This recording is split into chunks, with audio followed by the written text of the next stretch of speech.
Welcome to the B-Sides and Beers podcast.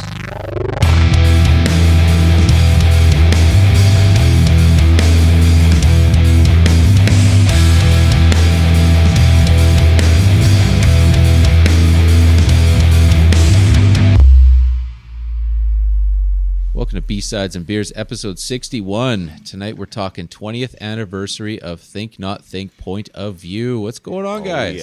Oh, 20 years. That's crazy. So weird. Crazy talk. Yeah, super crazy. So weird. Yeah, I forgot all about it, too. Did you? Yeah, I forgot about it too. Right? Like, Yeah.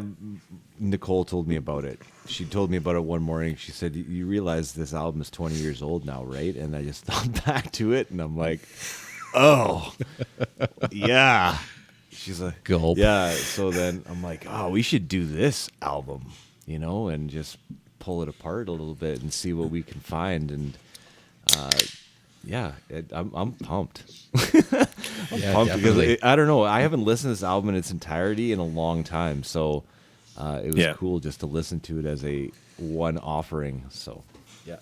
Yeah. Besides this week, it's probably been 4 years since my last run through. Yeah. Maybe 3. Should we provide some context Yes, we for should. for the tons and thousands and multiple listeners out For there? the five people that don't know what this album is. Yeah.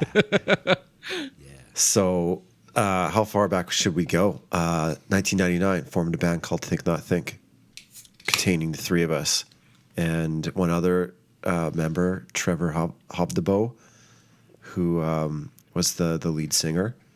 And we recorded, I guess, our first album. We recorded a couple EPs before that. I seem to Well, we remember did. at least one.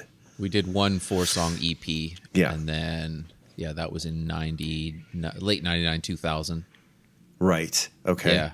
And then this one we put out in 2002. So I always thought it was 2021, but anyway. Yeah. Recorded with Stu Kirkwood at the Sound Studio. No. What was the name of that studio?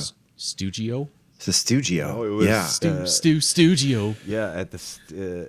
Sound Extractor. Sound Studio. Extractor, a.k.a. the Studio. Yeah. Out of Edmonton, Alberta, Canada. 147th Yeah. Street, finest area of town. Right? In the basement of some Class. building right next to a swingers club. It was like the real Jam deal. Space, Swingers Club. But Yeah. you walk down in that basement, and it was kind of like walking to another world. So Definitely. Totally. Is that the end of the context? Is that kind of where we pick it up from there after we talk about beer? Yeah, let's talk some beers that we could pick it up from there. Dane, why don't you kick it off? Sure. Oh man, I got some new headphones in, and it sounds just so funny. But anyway, I'll get used to it, I guess. I can actually hear you. I'm drinking a Town Site Zunga. Zonga. That is a blonde ale, and it's really good. You're able to buy that in town, yes? I am able to buy this in town. Absolutely. Lucky. Yeah. And I'm going to pair that with a Yellow Dog High Five Hazy IPA and a good, clean, fun West Coast IPA from Twin Sails. Nice. So I'm ready to rock. I'm starting my long Nice. weekend a day early.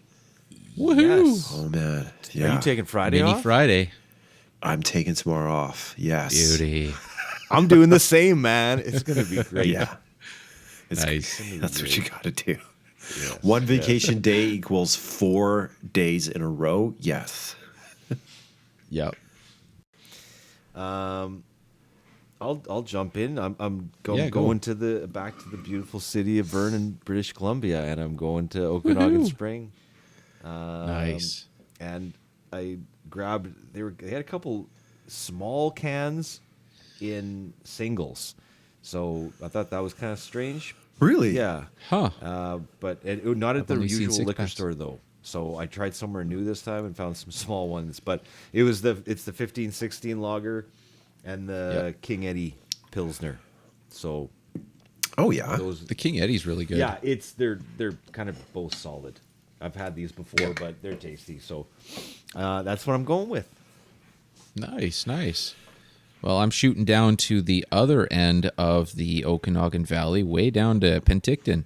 And this is Tin Whistle Brewing. Let's see, I've got Honey Porter, which is a 6%, and I have a Peach Cream Ale. So, yeah,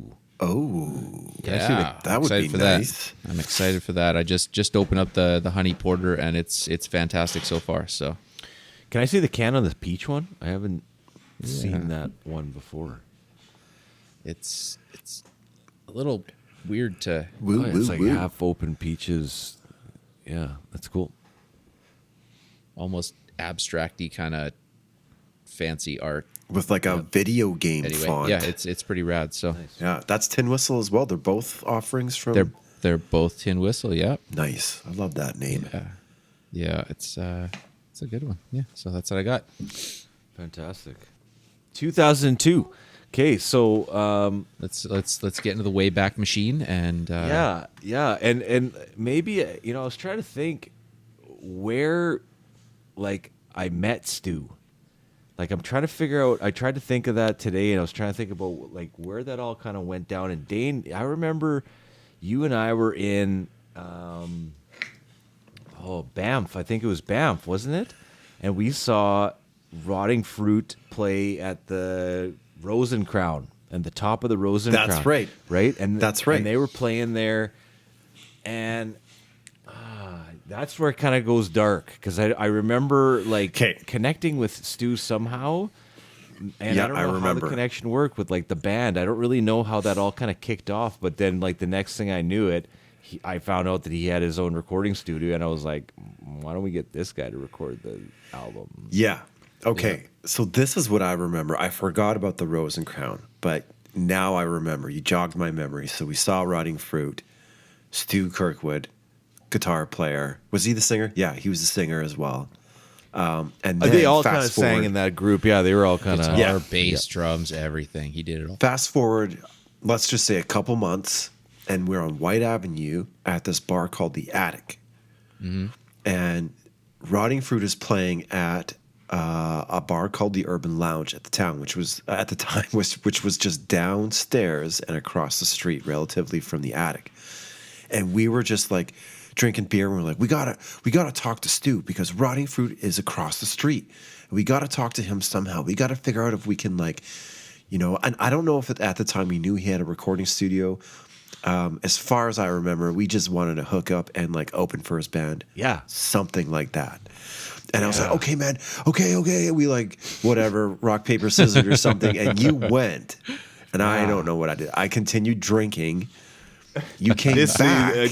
Yeah, keep going. You came back. I'm still at the same spot. I haven't moved. And you're like, all right, I talked to Stu, and he said, that's all that I remember. It's just static. But I think it was along the lines of like, yes, we're in. We're going to do it. And it was either we're going to open for him or we're going to record with him. And I think it was, at first we were going to like do something. He was going to find something for us. And then it eventually turned into, why don't we record with him? Yeah. And he wound up having this like really awesome studio. And yeah. Yeah, thank you for That's what I remember. Thank Toys. you for adding that part of the story, because I totally forgot about the attic and the coming down, because I couldn't remember, because I was like, it would have been weird to ask them right that night in Banff about it. But I remember when we saw them when they were across there, we were like, oh, we just saw them. It was like, let's go. We've already talked to these guys, right? So it's so weird how that came to be, right? Like, it's not like we looked on the internet and found like recording studios, right? It just that wasn't a thing. kind of fell out of the sky, right? Like, and it all kind of started in Banff. And I don't. Maybe that was the Millennium. Was that the no? No, because we would have started that before that. Yeah, we went to Cheetahs and then Yeah. Yeah. But That's it. I remember we didn't get a chance to talk to him in Banff. And so it was like, No, because it would have been that strange. was the objective. Yeah, that was the objective. We needed to talk to him, and we needed to get an in. And whatever happened that night, we wound up agreeing to record. And I remember, maybe I'm jumping too far ahead here, but there was a lot of back and forth, like how we were going to do it. There was pre-production involved. Yeah. It wasn't like, okay, I'll record you guys. Like there was a little bit of back and forth before there was even like, you know, an agreement was made. Yeah. Yeah, well, even about a week after you guys talked to him, then you all four of us went down and met him for breakfast, wasn't it? We met him for breakfast, and we BS'd probably. about it, and he had his notepad out, and it's like, okay, well, what are we going to do with this, and how many songs do you have? And we start talking pre-production, and we had never done anything like this before. And then he comes out to our jam space on the acreage and Yes, I remember basically that. reworks most of our songs. And yeah, it's a super interesting experience. Never dealt with pre-production before, so Right. And I remember feeling like this is so professional. learned a lot from that dude. Didn't really understand what pre-production was, but it was, him coaching us. Because we had, for the most part, a few songs and a lot of ideas. Yep. And I remember he was just really trying to like kind of, you know, force us to completion, kind of like really have a full album ready to rock and not an EP. Right. Yeah. And even just to tighten things up and, you know, change some of the arrangements and clean things up. You know, my playing was busy on this part, or you know, take the drums down a little bit, or in this passage do that. Like it was super cool. So Yeah. and then we were able to take his notes and work with that and play a bunch of live shows even before we started recording. So that was very helpful. Yeah, and that's the thing. I mean, we were playing live throughout the whole process too, right? Like, so, you know, it was kind of like every week. Yeah, we were even taking gear out of there, back and from the studio into the into the gig space, and then back into the studio. Right? I remember having to do that a few times as well. But, yeah, I mean, it was, and such a cool like time in my life too. Like, I have so many memories from even recording that album. You know, and you know, even there's a few times when I listened this week where, and you know, those moments when you listen to it in the studio and you listen to it on the studio speakers and you just can't help but just like grin from ear to ear, and you're like, that sounds so good. And then, you know, there's a couple of times that I went back and there's a few, and I'll get to them if we go song by song on this, where I was like, this is just so, it just sounds so good in this spot. You know what I mean? Like, and I'm not trying to be cocky, because there's a few things that's just like, it's pretty good. It's pretty good. So, yeah, you guys want to go song by song? I think so. We Let's do it. gotta, I mean, Can we put clips it into that. this, Mike? Because we own it. Yeah, dude. Of course we can. I mean, I don't want to to give more work, but like, you know, it'd be Of cool. course we can. I've already planned on doing Okay, that. of so, course you did. I should have known that. Yeah, totally. I got this. I got this. Um, I couldn't not do it for a 20th anniversary. Come on, yeah, man. that's true. That's true. I mean, I think it deserves that, because just on, you know, listening today, it's a really well-rounded album. And like, I'm not just saying that because it's us, but there's, you know, you think of bands back then and stuff that was popular back in the early 2000s, and it was all very formulated stuff. Yeah. Like, you had your Nickelback and your whatever, Three Grace Days, 3 Days fucking Grace, whatever yeah. garbage Creed. bands that were out there at that time. It was Yeah. all this formula. And we Yep. were experimenting with different things. Anyway, we'll go track by track and go through it. But I was just really impressed. Well, even- because of Exactly. anyway, just how simplistic some of the songs are, but they work like Yeah. really well. Yeah, and you know what I really like that we do is, instead of putting a bridge in a lot of these songs, we just put a guitar solo. We just Yep. put a guitar Done. solo, and then it goes back, and there's no bridge. There's no bridge. Nope. There's a bridge on Passerby. There's a bridge on Passerby. Love Ugly? No, I don't think there's a bridge No? there either. There's a breakdown right there, but no. Okay. No, there is.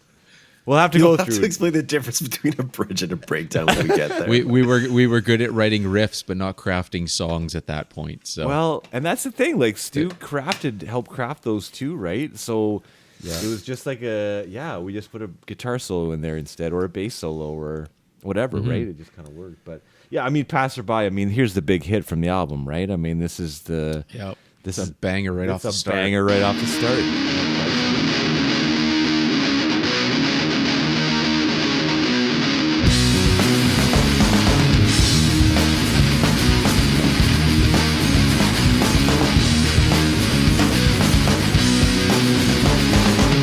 You didn't see me, I didn't know you.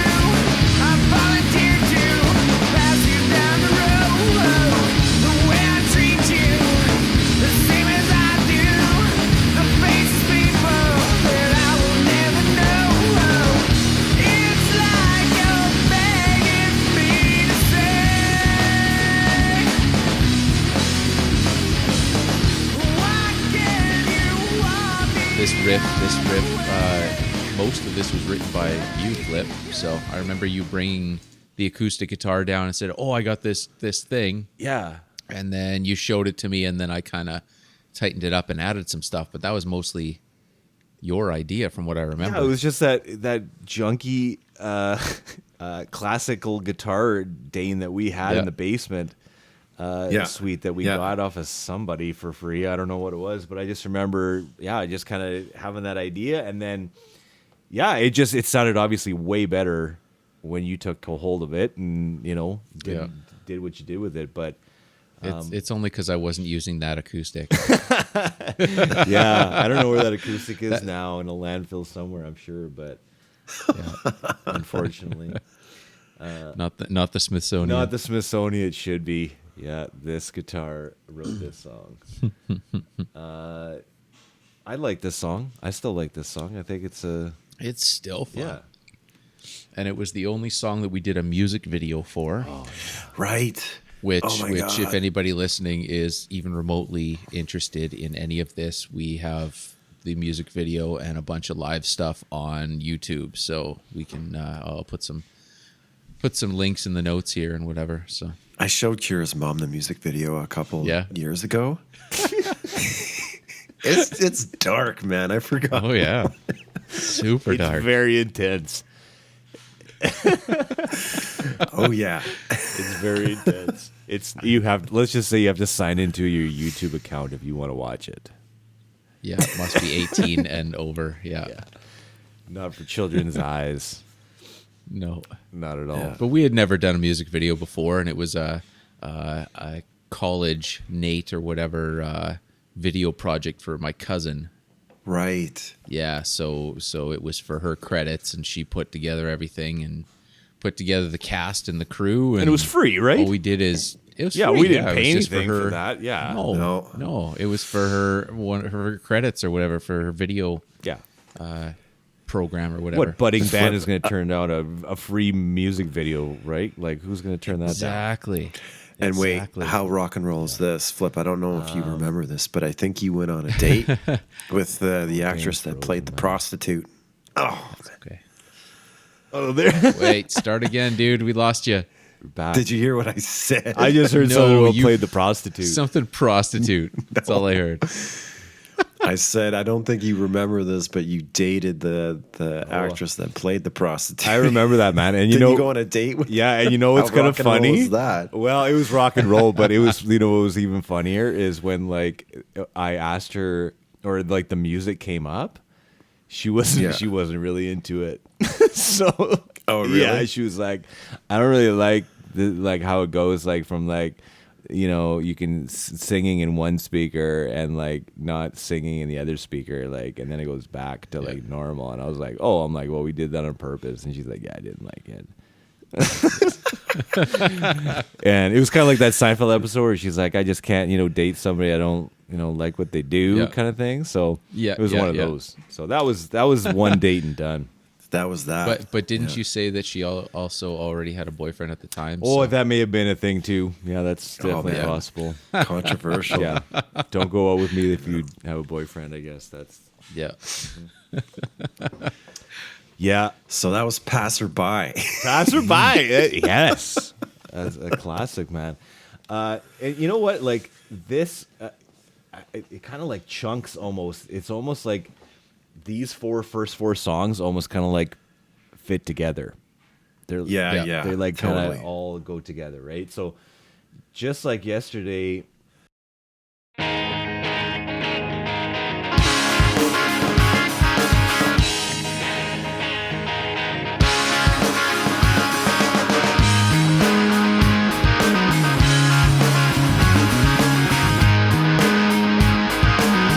I try to tell you so you can understand just what I'm going through and living with your demands. You try to change me, I'm making things your way. I try to show you some things will never change. Why can't you realize it's Again, I like. Okay, let's go back to actually Passerby, Mike. What are you? Let's go talk about the gear here that we're playing with on Passerby with guitars, with bass. Right. Well, all I used for everything that we did, the gear that I had up until, I don't know, maybe 10 years ago, was a 1996 Paul Reed Smith standard 22 gold top with just the stock PRS Dragon pickups, which is awesome. I still have that. Through a Fender 410 Hot Rod DeVille, and just some pedals here and there. I had a just a little what was that called, the Dan Electro Oh yeah, little distortion, whatever it was called, their overdrive Cool Cat or Daddy-O distortion. Daddy-O. Daddy-O, yeah. Yeah. And a Vox Wah, and that's all I was running. You had a big anything muff else- at one point, did you not? I did. I wish I would have kept it. I had the original, like the old Russian made, that old pedal. I wish I would have kept it, but yeah. So I had that, but I didn't use it on this. And yeah, I think there was just one of those Line 6 pods in the studio for overdubs and guitar solos and stuff. So yeah. Which is kind of wild, man, yeah. because there are so many different guitar sounds in this album. You know, like Yeah. even when the Yeah. guitar starts, some of these songs, like even when you Yep. think when you're jumping ahead to Life, like that's a totally different guitar sound than what you're I pushing. love the tone on that. Yeah, on me Life. too. I love it. It's so springy. I don't know. It's like, how would you describe that, Mike? Like I don't know, and it's funny too because it was the same gear for every song. So Right. I know I had like at the time in that guitar there was a 5-way selector for pickups. So I mean I could have changed those. I don't know if I use my Strat at all for that because I had still do, but I had a 96 US Lone Star Strat with the 2 Texas Specials and Seymour Duncan Pearly Gates humbucker in it. So I think I used a little bit of that, but yeah. for the most Yeah. part, I think it was all PRS. So. But I do remember Stu had a couple of really interesting amplifiers and like the mic placement. Like I'll never forget him miking stuff up in the hallway, Yes. making like a natural reverb. So I think mic placement and amplifiers may have had something to do with it. It No, would have been massive because I know he set up 2 different mics on the front of the amp when we set it up in the hallway, and it was a long freaking Yeah. hallway. yeah, So he set it up kind of in the middle of the hallway and then put 2 mics in front and one inside the back of the combo, like right by the speakers, just to catch that. And he had another one way in the back down the hall behind it to catch it, Right. catch stuff. And then I don't know what he did after that with, kind of blending things or picking and choosing, but whatever he did, he worked some magic. So Yeah, each song has a completely different sound to it, almost, right? Yep. And that's and it sounds like when you said Dane, like a well-rounded album, but like it sounds a little disjointed. But somehow each one of these songs is a different thing, and then it all kind of comes together in one nice little package. right? Like, Well, but it almost feels like there's kind of little sections in this album too. I mean, I got to give props to Trev. I mean, lyrically, when I listen to this album again, it's impressive. There's quite a few lyrics where, you know, I really like the lyrics on this album. You know, like Yeah. there's it just his delivery, everything to it. It just, you know, I got to give him a shout out. So hopefully he's listening to this because, you know, he's a good front man. He always has been. So Yeah. you know, Life, you know, it can be good if you got the money. How did it go? Yeah. Life, you know, it can be. Oh, you know, and he Good told if you me got that the was money. off of Linda Steele off of Global News. That's what it was based off of because he Oh, yeah. like she wouldn't open the door or something for it was either somebody who was homeless or somebody who was handicapped or something like that, and he just was disgusted by the sight, and then Yeah. that's kind of what started the whole thing. So it was like a local celebrity that like spurred this song. Linda Steele. Linda Steele, if you're listening, Linda. This one's for you. Yeah. You were Trev's muse. Linda Steele. Yeah, and then like obviously you guys went to the live shows. There was like the Reds. I like as soon as I got to Life, I was like, okay, I need to see like some live stuff. Yeah. Yeah. And there's you know, a lot of the footage that Tim took, but there's that one show at Reds, and we have a bunch of different angles, but for the most part, it's from the side of the stage. Yep. Yeah. Well, there was 3 different angles, and I ended up putting I think I pieced them together. No, I think I released 2 different or 3 different versions of. Okay. So they're all the different angles are on the YouTubes there. But yeah, it was cool to actually have that. Totally. That was And you can behind the see- stage too. Yeah. Behind the behind the stage, yeah. the sign fell down or something, and like we're Yeah. all just like getting ready to go. You're smoking a cigarette, and like we're just like a bunch of like young guys, and then man. yeah, we step out, and like it's like go time. Like someone goes out and pans the crowd for a little bit, and then it fades to like we just give her, and like we're all on like 100. Hey, I wanted to show you guys. I thought maybe I should open up. Oh, you got a fresh one. Yeah. Nice. Yeah. I've got a fresh sealed copy of that as well, and I found 2 stickers. I think I got maybe 2 or 4 stickers left over. I love those And stickers. I've got I Yeah. got those. But do you have the T-shirt? I have the T-shirt, the beige one with the. You know what? I got No one of way. those. I have one of those. Yeah. I have a bootleg T-shirt that my wife made back in the day. You guys don't. No. You guys What? don't have one of these. Check this. I don't even know if I've seen this. I have not seen that. That's awesome. Yeah, and it's got. So it's an orange T-shirt with our. Oh, dude! Why haven't we never seen this before? Oh, it was like she told me she made it in like shop class, or had her sister make it in like shop class back in the day, and just gave like the picture and then like the sticker, and then like somehow That's transferred awesome. it onto there, and then made this bootleg version of it. So yeah, we brought that out too. awesome. Classic. Okay, here this is I think the best song on the album. Track 4. Blind ear. Blind It's the ear. best song.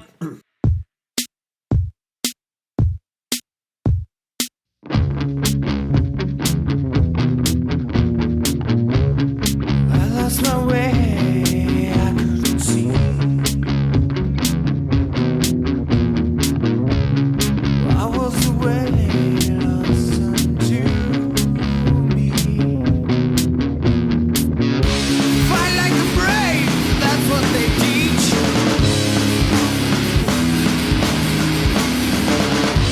I try to scream, I couldn't breathe.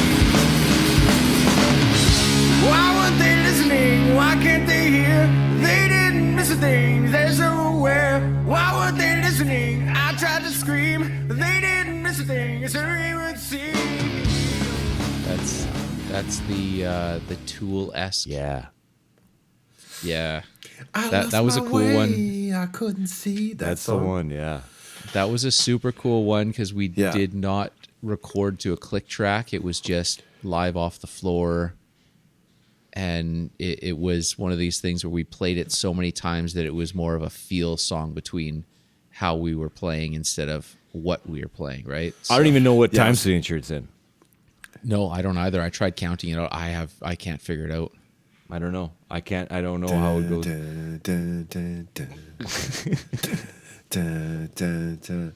Yeah, it was a good one for sure. There was a lot going on in that. There was a bass solo. In Oh, that. it's my favorite bass Yep. solo, man, on the whole album. tapping one? and, Man, and I it was gotta so geek good. out on this bass solo for you for a second because, I mean, I don't know what the recording is of it. I'd like to just hear the isolated bass track on it because without the drums coming underneath, because your bass sounds completely different during that solo, and I don't even know what it is. It kind of sounds like you're underwater almost. Like it's crazy. But then you'd finish the bass solo, and then Mike keeps going into the verse, but you don't do it yet, and then you all of a sudden you slide down into the back verse, in. and it's just like, Yeah. oh, it's so good, man. It's just it locks Yeah. into place, and it's like that was one of the ones I had to reverse like 4 or 5 times. yeah. I'm just like, I gotta hear that again. It's good. It's good. Boo doo doo doo doo doo doo doo doo doo doo. That's the one. I have a love-hate relationship for that one because like I think I was playing on my PV, so I had like a PV. I don't even know what it was called. It just had like a pickup in the bridge. It's just a giant workhorse, Yeah, that was Yeah. a great bass. heavy bass. And I remember I could just pound on the frets on that, and it wouldn't buzz out. So I think it was just set up really high. And but then I've got these chords going on, which I cannot listen to bass chords anymore. I just Yeah, too can't much. do it. Like the dude from Alexis on Fire does it all the time, and especially live shows. I cringe when I hear it because it sounds so muddy. It adds to it. It It's adds to just- like the power, I think, of like Yeah. of this I'm song. glad you think so. Yeah, I do. In the right I do, places, it's right? it's Like, and I there. mean, and that's just the bass, right? Like the guitar on top of it is Yeah. obviously very important too. But like, there's just something about that bass solo that just it gives me chills when it comes on. It Yeah. just I think it was that guitar because I was able to just pound on that neck. Yeah. And like it wouldn't fret out. It wouldn't like do the things that basses do typically. yeah. So yeah. Well, I want to kind of launch into this part because I had a fun dive on gear that was not of our own that is used on this album, and See, I don't remember much of that other than like the keyboards and stuff that yeah, okay, so I mean I don't think that there's anything on Passerby or Just Like Yesterday, but on Life there's the Fender Rhodes Mark 173 stage piano Yep. that makes its first Yep. appearance on this. yeah. And this Fender Rhodes is on here a bunch of times. There's a few songs that it is on, but Life is when it first shows up. So we're using that, and then when we go to Blind Ear, I start with I looked it up. It's that drum machine that I had. It's a Yeah. Yamaha DD8 from 1992. So that's when thing it was first shows awesome. up, and in Blind Ear, right at the beginning with the like 9 Inch Nails Closer, Iggy Yep. Pop opening there, and it had those like 4 green pads, Yeah. drum pads, Yeah. right? So I played that part just myself, but then that DD8 comes back in later on Deserted too, like running that DD8 through a phaser. Right at the beginning, right? It comes in again. So just a few Yeah. of those. And then Blind Ear, we've got the Leslie 147 speaker cabinet, which Trevor's voice is being run through, and you can hear the whispers. And that was, I'll never forget that too. Like being in that room, just hearing him doing the whispering through the mic that's coming through the Leslie, and just being in the room with the Leslie. And it was just like, it was the creepiest, eeriest sounding thing. And it just, it fits so well in there too. So,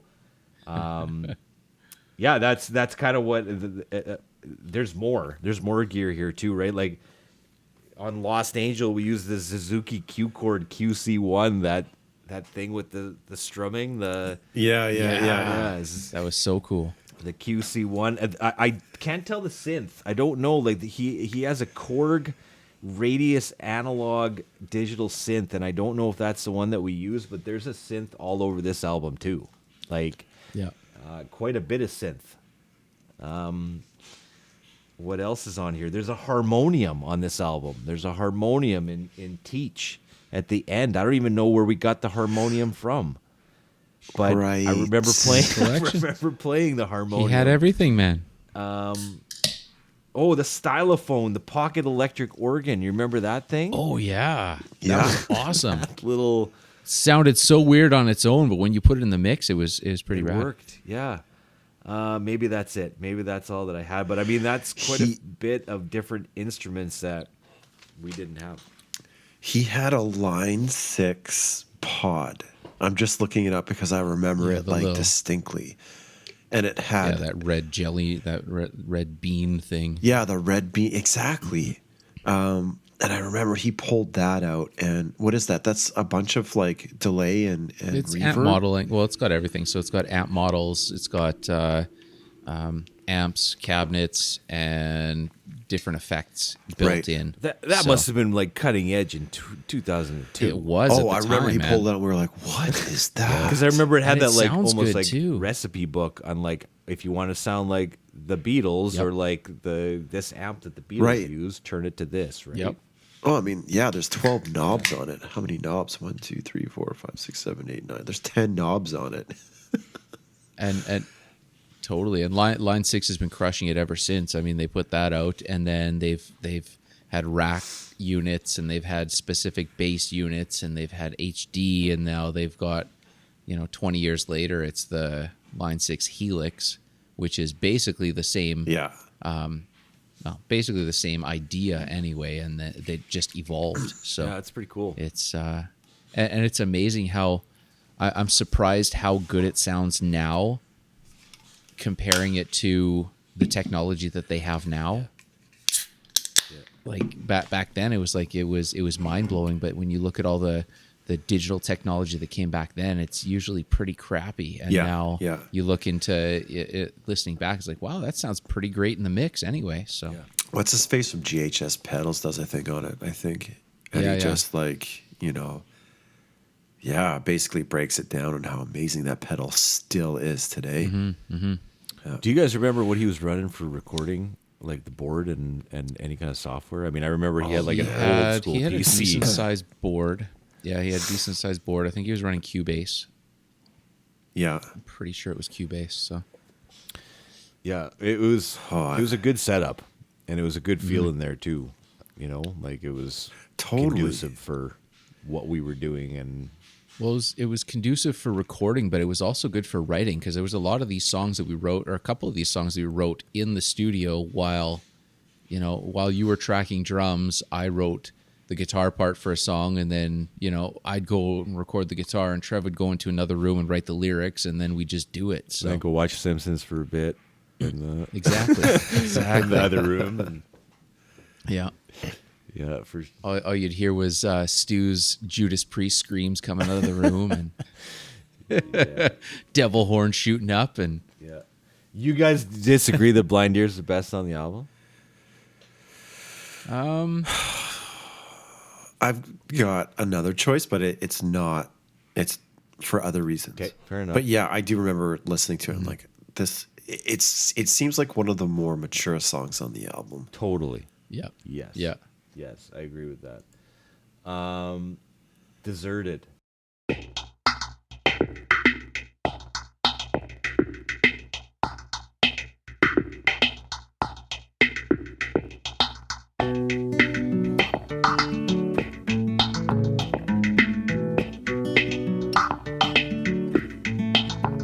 She lives out on the ocean, a million miles from shore. She's been there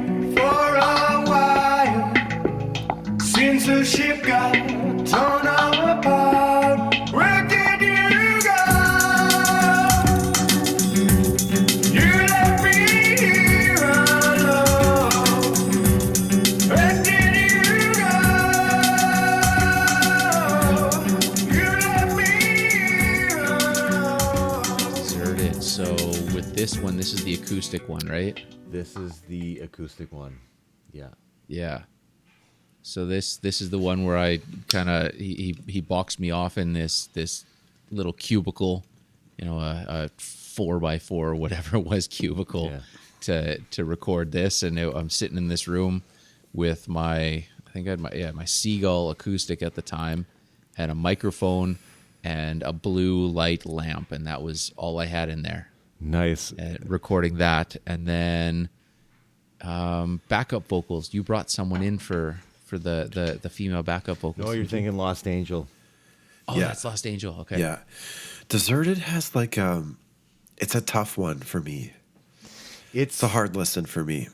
It's Yeah. it's another one though that here's a song though that we don't even have a guitar solo in. There is no bridge. There's no bridge. There's no second nothing. It just goes to that and then back and then that and then back. But it tells a story, right? Like it tells a story through that whole section, and it's really, you know, it's 3:07 long, but by the end of it, you have to make it all the way to the end to get the end of the story. Right? I just think the vocals sound super forced. I just think it was the wrong way to approach that song. The chorus. The chorus, most definitely. Yeah. It's just the effect. It's Trevor seems a little like he's not 100% confident. I got it. I know what you're saying on that. I get that. Yeah. Yeah. But again, lyrically, it's good. Yep. It's really good. It's really good. Yeah. Maybe the process was a little rushed for some of the songs vocally, where we didn't, you know, he had great ideas, and then maybe we just, I don't know if we changed something, or he didn't feel he had enough time to develop to make it the right thing, or I don't know. But I still love the track, and the you know, the lyrics for all these are still great. But yeah, I see where you're coming from. I don't remember ever like giving my 2 cents on vocals. You know, I wasn't like, can you sing it like this, Trev? Like doodly doo. You know, I'm not gonna. I never stepped in there on that, right? Like, That's your deal. Yeah, it's all yours. That was his thing. Yeah, for sure. All yours. Even during practice, I remember there would be times where he'd just be sort of like kicking it, like at the back of the room, and we'd be just figuring out a song, and he let us do that. And once we had something that was like a basic structure, then he would just sort of like come in and add like melodies and some lyrics and stuff like that, and then he would like work on it. Yeah. And I remember too, it's funny because he always, when he was trying out songs, he'd always mimic playing guitar at the same time, right? Yep. And I was like, you know, you got to put a guitar in that guy's hand. Like he's got the strumming down. He's strumming while he's playing, right? But It would have opened things up. Yeah. And he never did that in concert though, right? Like he never did that in No. concert. He just did it when he was trying out a new song. It was kind of funny. Yeah. Choice. And you know what's kind of cool, man? When you were telling me that story, I played Deserted in my headphones at the same time while you were telling the story, and it worked real good. So Nice. yeah. Choices.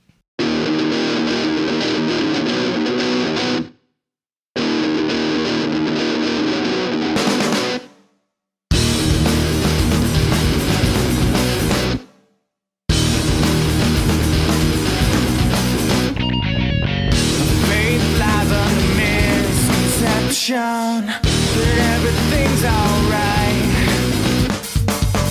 We're choosing our own direction, leaving only outside. Now we choose the right. Now we choose the right. Time's changing the conversation. Okay, so this is the one that we played on breakfast television at 5 o'clock in the morning, yeah. whatever it was. A Right? channel. Get ready to wake up. Which is also on YouTube's there. Yeah. So Yeah, yeah. that was a really odd deal because that was the first time because we did that and then we did the evening, or was it vice versa? Other way around. We did the evening and then came back in the morning, and it was like minus 60 outside. Oh, Yeah, disgusting! It Yeah, was brutal. yeah. The biggest thing I remember out of the morning one was the camera guy, because A Channel used to always do. They were trying to copy bigger music video stations where they would move the camera around a lot, and they'd have all this motion, and the cameraman would like zoom in and zoom out, and he'd be like down on the floor and getting down on his knees, getting up shots and twisting things around. And I remember trying to do whatever guitar solo I attempted to do, and I was so thrown off by what he was doing and how close he was to me while he was doing it that I fucked the whole thing up. Like it was nobody else knew, and other than YouTube, if I didn't put it on, no one would ever think of it again. But it still bothers me that I know I could have done so much better with that whole situation if he would have just backed up and get out of my fucking face.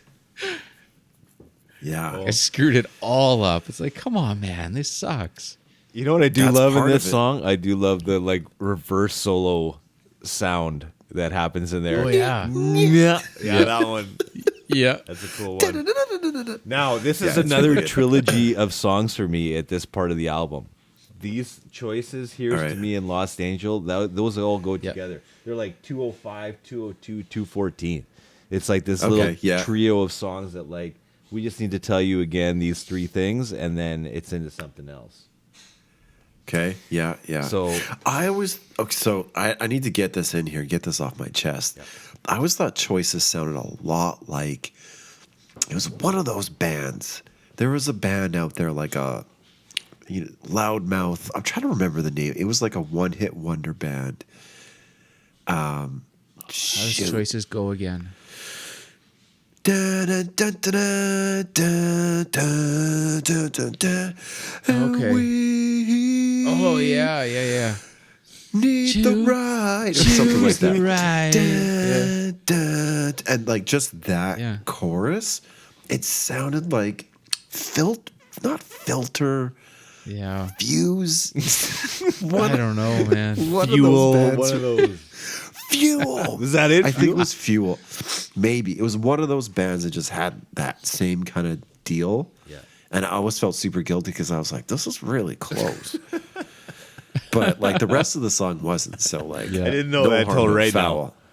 No. No one said anything, but like, yeah, I'll put your ears on a mission after this. Like, find that song because it's like pretty close. Interesting. There you Well, go. it's funny too with this whole album that everybody sort of asked what we played or what genre. Or, we couldn't fit into anything because it wasn't like we were a metal band or a punk band or a blues band or a rock band or it was just this weird mix of everything where we couldn't say that we sound like No Effects or we sound like these bands where every song sounds the same and every song sounds like a specific band, where every song on this album sounds just different. Like it's just a mixed bag of Oh, totally. Because Interesting from stuff. I don't Choices, you go to Here's to Me, yeah. and like those two songs can't be any different. It can't be any more different. Yeah. No, and Here's to Me is great. It's Yeah. Yeah. it's so good.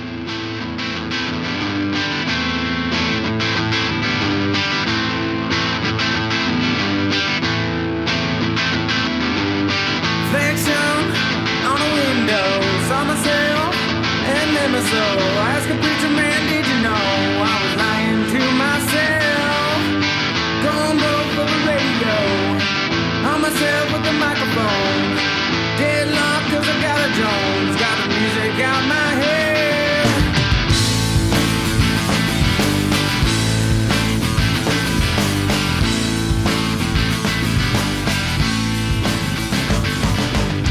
Do you like it? I wanna know. Do you like it? Well, here's the show. We like it. Here you go. Take the music. I mean, it's 202. That's got to be the shortest song in this album. Yeah, 202, right? Like it's just like in your face. Here it is. And again, with no bridge, but we've got that do do do do do do do do do do do do do do. And it sounds cool though, because it's like doubled and tripled and like quadrupled in there, right? So there's many things going on. And then like a massive amount of synthesizer for the back end of it, right? Like just synthesizer crazy, yeah. Like it's just totally different. I don't know. It just there's something to it. And then Lost Angel.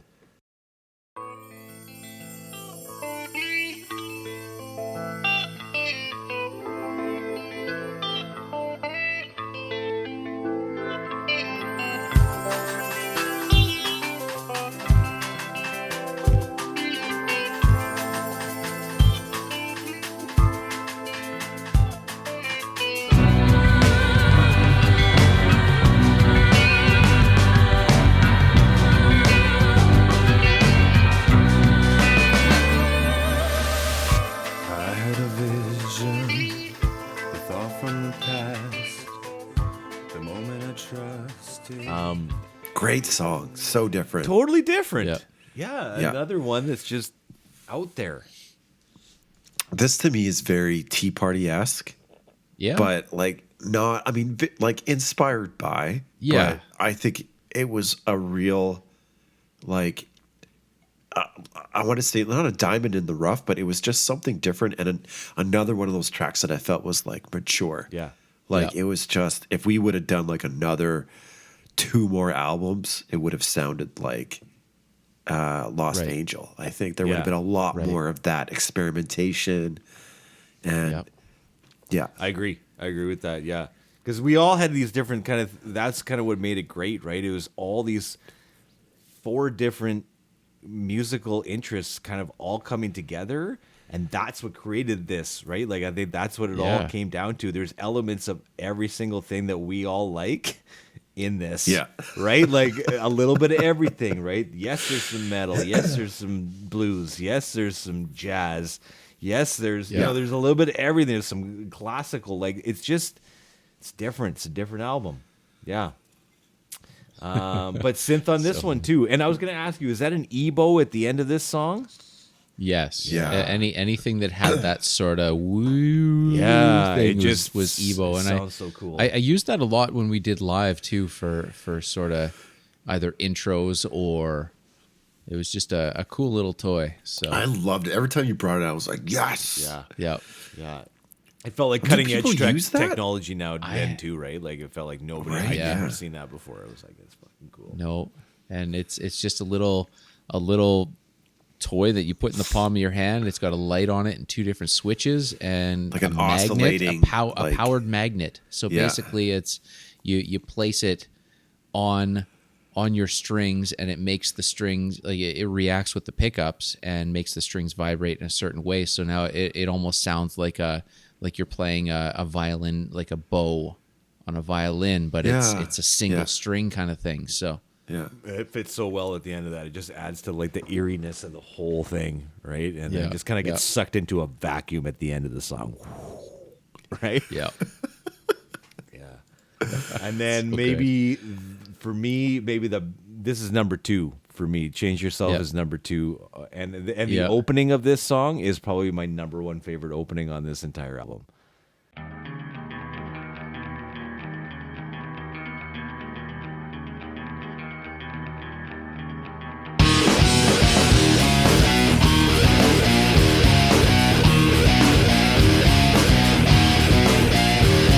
Common thread in the system was the trends they create. The only friend we rely on is the quest to be unique. Yeah. Forgive, shame yourself. Forgive, shame yourself.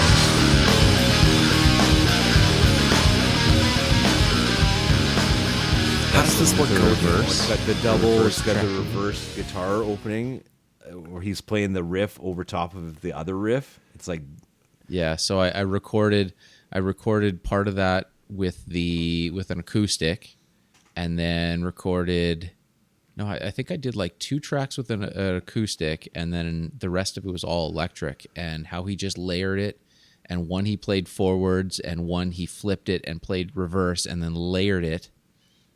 And it just sounds it's so got this good. cool, this weird swirling back and forth. Like there's a lot of separation to it where it's hitting left and right and back, and like it's super cool. And then the riff kicks in, and then it's go time. So. Gotcha. And there's lots of wah on that main riff too. Yeah. Yeah. And it's got Tea Party in it, right? Like it's got a lot of Tea totally. Party elements to it. Especially when it just breaks it down to the, bass and drums and him singing. It's a lot. But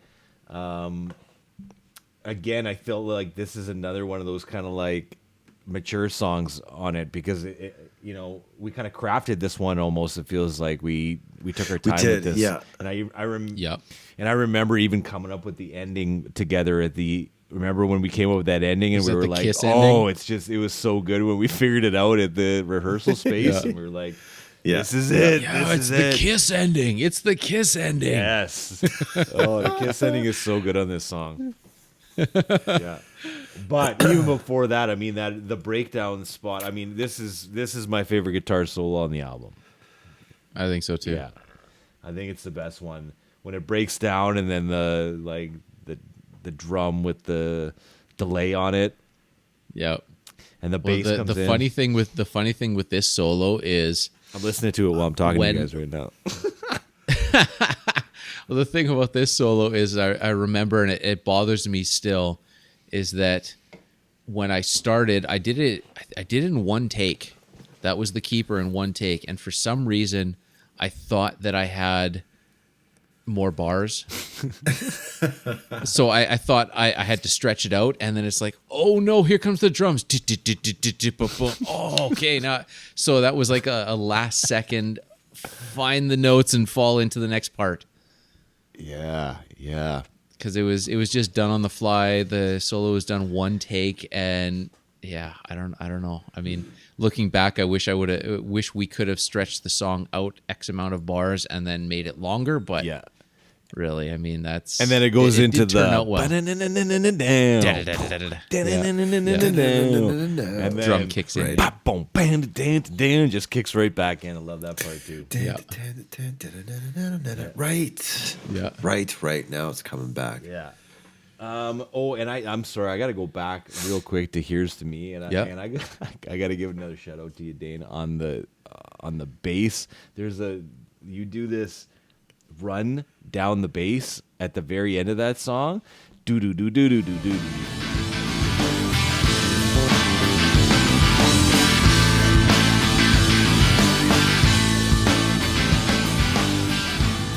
You know that one? Like, I remember that. yeah. I had no idea how I did it. I was like, what? I can never do that again. I wanted to isolate the bass on that one too, because I'm like, I gotta hear that again. It's just like, it's perfection. It's just like, I can't even figure out what happens at the end of it. Like, I could sing the beginning of it. I don't know what you end with. That's how good it is. No, I mean, I have no idea what I did. I think it was like, Oh, I wrote it down. I was like, I gotta. completely random. Everything just fell into place. Great. Fantastic. You have to sit with it and relearn it, try and figure out partially, what you did. Maybe your hands will remember at some point. Oh, man. Yeah, maybe, probably not. I just remember not being able to ever do that ever again. Like, that wasn't a song that we really played live. No. So. Yeah. It's one and done. One and done. One and done. Yeah. Everyday relationships.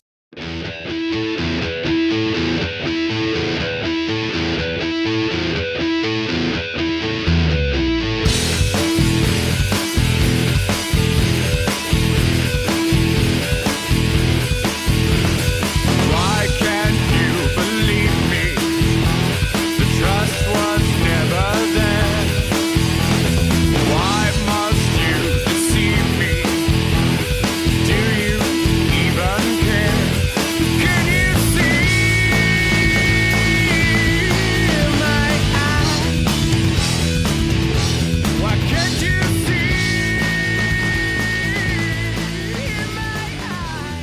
That's the one. With all the- Fender Rhodes again. Yeah. Da-da-da. all the- Da-da-da. Ba-da-da. Da-da-da. Yeah. Da-da-da. Yeah. That's in there. Yeah. Yeah. I'm not a huge fan of this song. This is probably. It was fun to play live. It was fun to That play about live. it. Yeah, I'll give you that for sure. It was one of those songs that you could, rhythmically jump Yep. through the whole damn song. Right.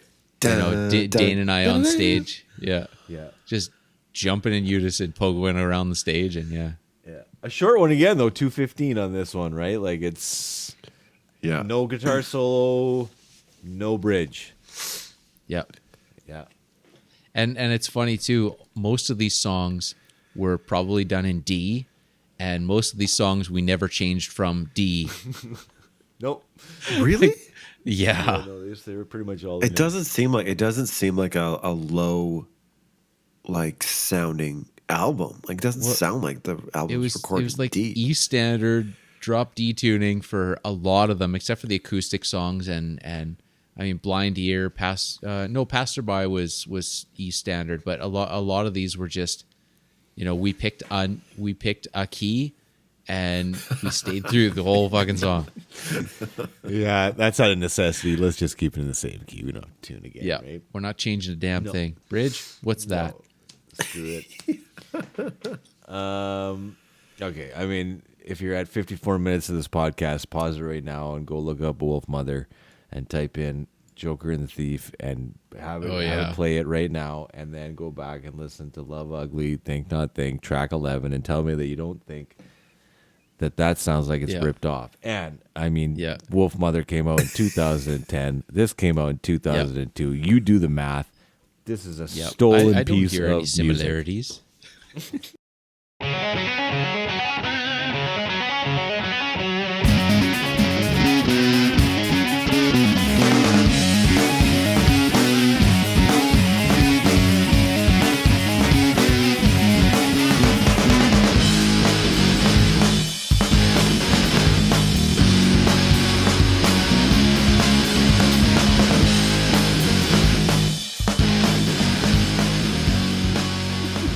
Mike, you should be, I don't even know, a multi-billionaire by now. Well, for that one, and there was another track, 2001? No, sorry, 2021, or just before the Bush track? The Bush track, just before pandemic came out. So they put out this song, and I'm listening to it, and it sounds almost exactly like a song we put out. Was it Ghost? It sounds exactly the same.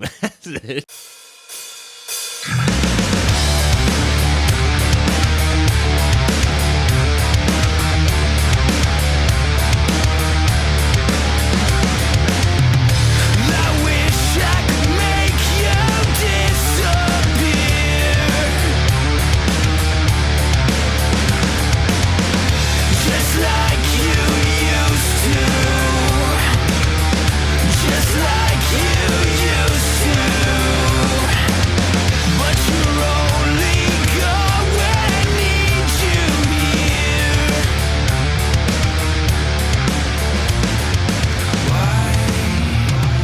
Things go wrong. like exactly. And I'm listening to this thing. It's like, Gavin Austin. Yeah. yeah, dude. Bush is still making music. Yep. Yeah, and ripping off our song. That was the money. Oh man, I was trying to find the name of it here just It's today. on and a I new couldn't album. find it. Like, it shouldn't be too hard to find. Yeah. Yeah, it's right at the. I'll find it. Yeah.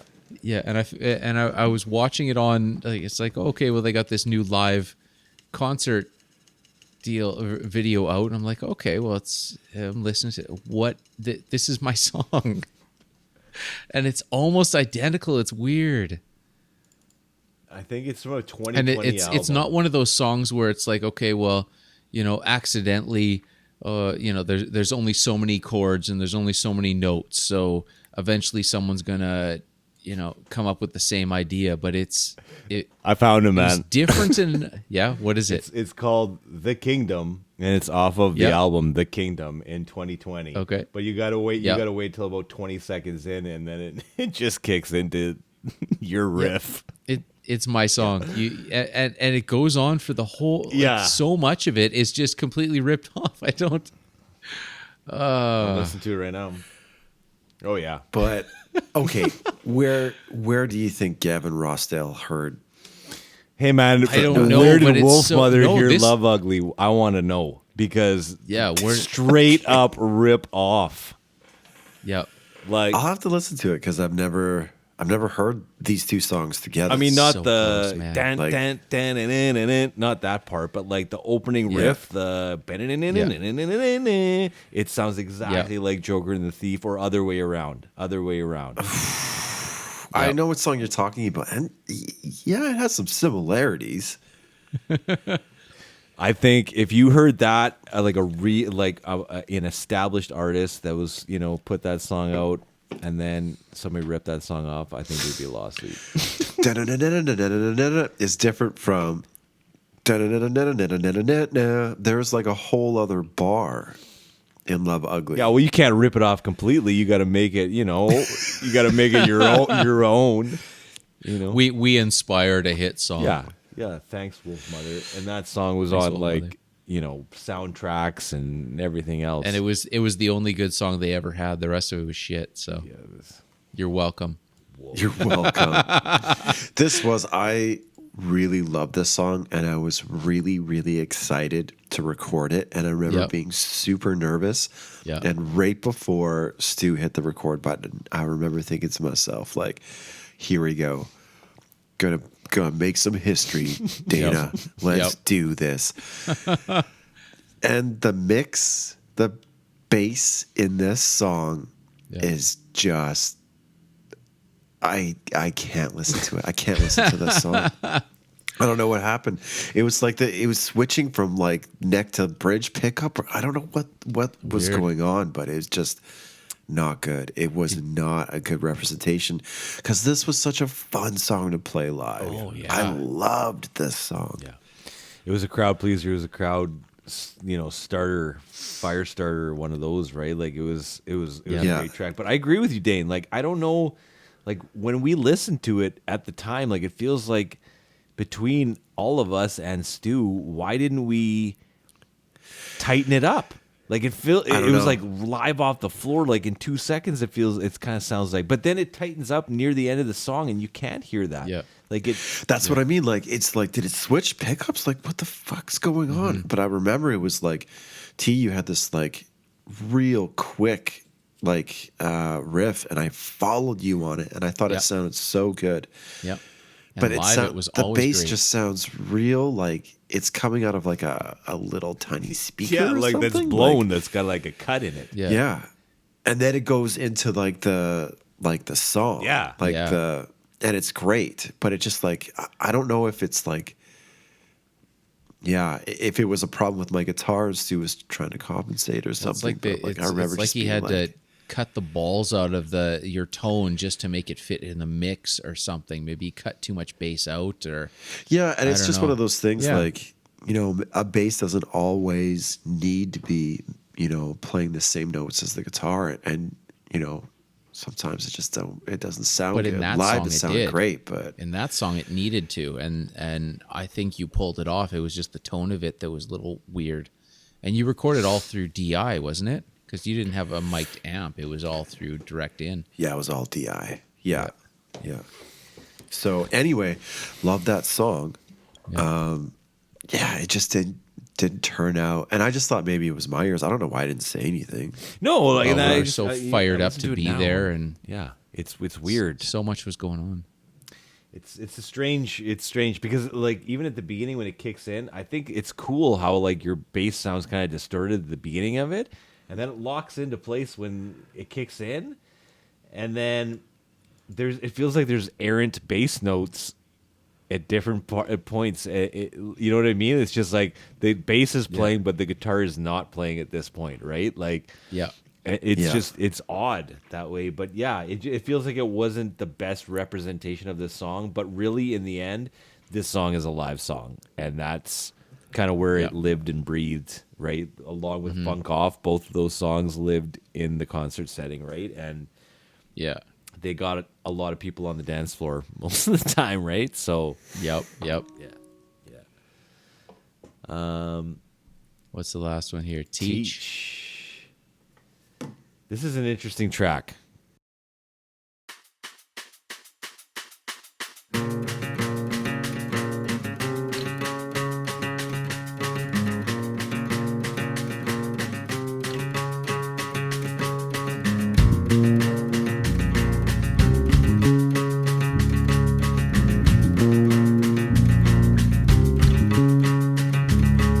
Teach me things, show me ways, give me this, take me there.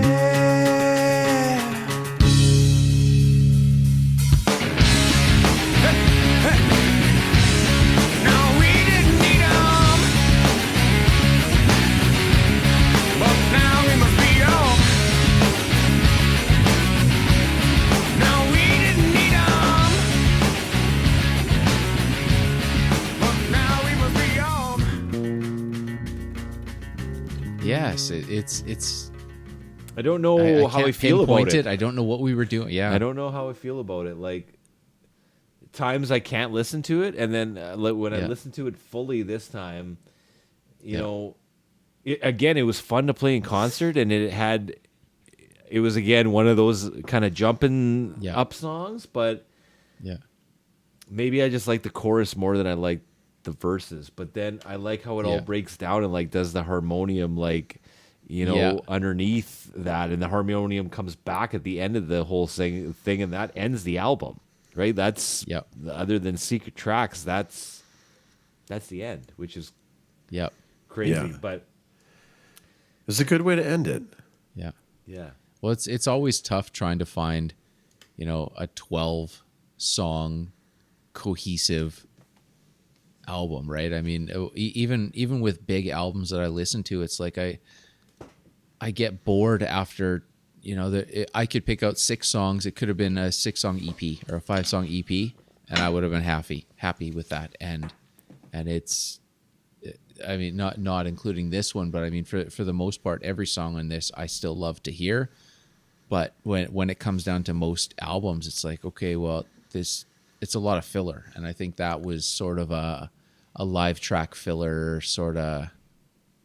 I don't know. We didn't have it all dialed in, I guess, or we didn't, whittle away enough parts to it. But well, and you know what? Maybe I've said this before, but I'm proud that I can hang my hat, and that we all can hang our hat on this recording, and our band too Yeah. as a whole, because I'm not embarrassed to show it to people when somebody No, asks me never. about it, and I'm not like, ooh, like we were in a boy band. I don't really want to show you, like, Yeah. big ups or whatever, like I don't want to show Yeah. you that, yeah, but we needed the money. yeah, but I'm proud, I'm pretty proud. I am proud to play some of this stuff for people, right? Like it's just if anybody wants to Yeah. listen to it, it's not like I'm, Yeah. there's other tracks that I'll play before other tracks, but it's Yeah. not like cringeworthy where I'm super embarrassed to have anybody listen to it. You know what I mean? It Exactly. stands the test of time. 20 years, I feel like Definitely, it's and- still good. It's solid. It's solid. I still enjoy it. And going back to not sounding like everyone else, where it's one of these rare pieces of collection of work that it's not like, oh, well, you guys sound like this, or you guys sound like this band, like, or with the whole pop punk thing where 90% of the bands sound like the rest of the bands, or I love everything NoFX does, but then you look at these other bands and it just sounds like they're copying, a copy of a copy of a copy. And with metal, same thing, where Yeah. you've got one, it's Yeah. a copy of a copy, where it's like this, you can't put it in a box. Yeah. Like everything sounds yeah. different. And I was trying to find that article that what's his name did. Was it the Journal? Yeah, it was a great Mike write-up, Ross, actually. Mike It was Ross from the Sun. I can't find that Mike anymore Ross. either. It used to be online. Oh, there was one. Was it the Sun? I thought there was one in the Journal as well. That was really nice. it Mike Maybe Ross? I just remember the Mike Ross one. Yeah. That Yeah. must have been the one, yeah. Because I was looking for that and I couldn't find it. I should have but screenshotted I have that. it on my computer somewhere. Oh, do you? I have it on my Okay, computer yeah, I'd somewhere, love yeah. to see that again. But yeah, I mean, basically, the gist of that article was that we didn't sound like Creed, and we didn't sound like, all the bands of that time, and it was a good review from, a bigger kind of music writer in Edmonton, right? And in that scene. So Yeah, like, it was- getting that approval was like, Mike Ross likes our album, man. Like, that's pretty Yeah. cool, Yeah, I think in earnest, it was us working through different ideas and putting them together in some sort of package. Yeah. And there wasn't a formula. It was just more of like, I think four guys coming together and trying to like put something together. There wasn't outside influences. Of course there were, but like the core of it was, I think, just us trying to figure out what we were. To me, this album is us finding our sound. And then, we had recorded some stuff afterwards, which I think was a little bit heavier and, more substantial. But this was like a real sort of figuring out sound and writing songs and all sorts of things like that. Like, that's what makes it really interesting to me. Yeah. Yeah. And I mean, never do I ever remember any type of like, tension when writing or like tension when it comes to, any of that. Like, it was just kind of an open forum to produce together. You know what I mean? Like, it was Yeah. just, which made it easy and fun, but I think we got to talk about this album cover and the back of the back of this album and the inside cover of this album. Big ups to your pops for helping us with that album cover, front, back, inner, everything. Because I remember he had a big hand in that. He had the big computer at the university, so it had all the photoshops and everything on it. So it was like we got to use that because and I mean we took these pictures with Trevor's digital camera, which was probably like the very first digital camera that like ever existed. Oh, yeah. Right? Like it had It was this big. Yeah, massive, and Yeah. it had a slot for a 3.5-inch floppy. Man, you could put a Right. a 3.5-inch floppy in and out. So, we took all these pictures with that, and I remember too, even on the inside shot. I was trying to remember, Dane. You can refresh my memory. We took it outside. We were. It's funny how I remember this. We were in your Honda, and your CRX. And we were outside of that pub that you worked at by the university. What was it called now? It burnt down, did it not? Yeah, not the library. I know which one you're talking about. It was like Was it Friends and Neighbors? Or is that I'm thinking of No. something else? that was a restaurant That's a on White restaurant. Avenue. Okay, but yeah. Whoa, what was it called? The something. Yeah. The something. Anyways, we it were was like outside of there. The university bar. Yeah, and I took just a close-up shot of your eye, and that's on the inside of the album cover. So cool. Yeah, and we took the front cover album picture at the South Edmonton Common Theaters. Yeah, we snuck in. No, we asked the guy, remember, and he was like, Oh, did yeah, we? he was Okay. super skeptical. He was like, I don't want to let you in to do this. And I was like, dude, we're just going to take a picture. And I always thought That's it was it. cool on this album that, like, and maybe you guys didn't see it this way, but, like, I love how, like, the knot is the light, but Yeah, and Yeah. Yeah. Your dad actually he added extra flair to the light too. I He remember did, yeah. messing with that. But I like that because I kind of looks like that's the projector, right? So Yeah. that's the projector, but like everybody else is facing the other direction, but the projector is pointing the other way, right? So then yeah, I always thought that was kind of cool. Kind of smart. Yeah, Yeah. yeah. And I Yeah, just like the liked it blue too. tone to it too, right? Like even the blue, it just looks good. Mm-hmm. It looks good, and I love the picture on the back. I know Stu didn't like that picture when he saw it. Remember, Oh, yeah, remember, us he was playing like, "This, cards. I see this, and this looks real professional." And then I turn it over, and I see that, and it's just like, But that was the whole point. know. Like, we wanted it to look Yeah. like that. yeah, yeah. Yeah. Whose idea was that? Because it's We just went to your dad's lab. Just at went the to the university. I mean, and my dad Explain- and all explain that. the He's like, I picture got anyway. snake skin. We got some cards. Yeah, a dead head. You know, Yeah. whatever else is on you. Yeah, some skeletons in the back. It was just a good kind of setting for it, for that whole shoot.